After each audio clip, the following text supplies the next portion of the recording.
సుతం పురాణికలో నైమిషారణ్యం అనే ప్రాంతంలో సుత మహాముని అనేటువంటి యొక్క మహాముని శౌనకాది మహాములు అనేటువంటి ఒక మహాములను కూర్చోబెట్టుకుని స్వామివారికి సంబంధించినటువంటి యొక్క కొన్ని కథలు చెప్తున్నారండి.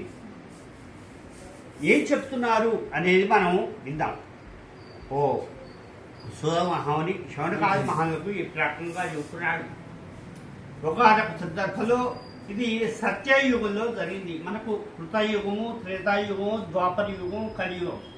ఇది మనము కలియుగంలో నడుస్తున్నాం అన్నమాట. ఈ వ్రతం ఎప్పుడు జరిగిందయ్యా అంటే సత్యయుగము అంటే ధర్మము 4 పాదాల మీద నడిచేటటువంటి యుగాన్ని సత్యయుగము అన్నాము. ఆ తర్వాత కృతయుగము, త్రేతాయుగము, ద్వాపరయుగము, రాముడు, కృష్ణుడు వీళ్ళంతా కూడా వచ్చి ఇప్పుడు కలియుగంలో మనం ప్రవేశం చేసుకున్నాము.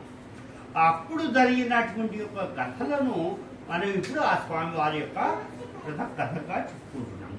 ఇవి మొత్తం ఎన్ని కథలు చెప్పారయ్యా అంటే 101 కథను సూత మహాముని శౌనకాది మహాములకు చెప్పడం జరిగింది. ఎప్పుడు సత్యయుగంలో. ఆ తర్వాత యుగాలు మారే కొద్దీ ఏమన్నారంటే అయ్యా 101 కథ మేము వినడానికి మాకు అంత ఓపిక లేదు, 3 రోజుల కార్యక్రమం కాబట్టి ఏమన్నా కాస్త మాకు ఈవెంట్ పెట్టి ఉంటే ఇవ్వండి అంటే ఆ తర్వాత నెక్స్ట్ యుగానికి 101 కథ కాస్త ఏం చేశారంటే 50 కథలకు చేశారు. తర్వాత మళ్ళా యుగం మారేసరికల్లా 50 కథలను 25 కథలకు చేశారు. మళ్ళా యుగం మారే కొద్దీ 25 కథలను 20 కథలకు చేశారు. ఆ తర్వాత మళ్ళా 10 కథలకు చేశారు. ఇప్పుడు కలియుగంలో మనం 5 కథలు చెప్పుకుంటున్నాము.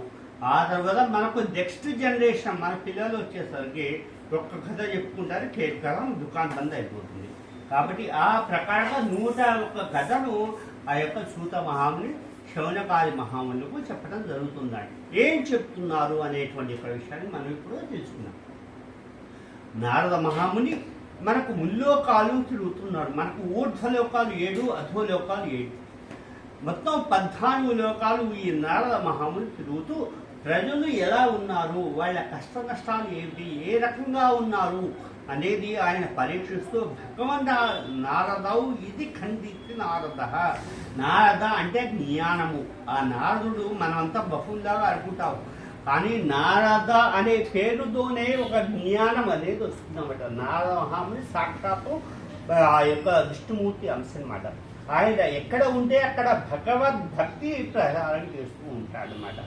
కాబట్టి నారద మహాముని ముల్లోకాలు తిరుగుతున్నాడు.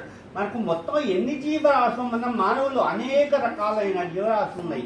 ఎన్ని జీవరాశులు 84 కోట్ల జీవరాశులు ఉన్నాయి మన యొక్క ఇక్కడ.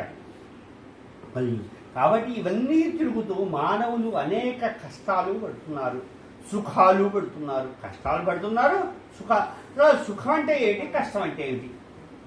ఏదైనా కష్టమే. సింగిల్ బెడ్రూమ్ పోర్షన్ ఉంటే డబుల్ బెడ్రూమ్ పోర్షన్ లేదనుకుంటేవాడు కష్టం. Double bedroom portion, triple bedroom portion, triple bedroom portion బిల్లా లేదని కష్టం. సుఖానికి అంతుందా? 1,00,000 రూపాయలు ఉంటే 1 కోటి రూపాయలు లేదని, 1 కోటి రూపాయలు ఉంటే 10 కోట్లు లేదని.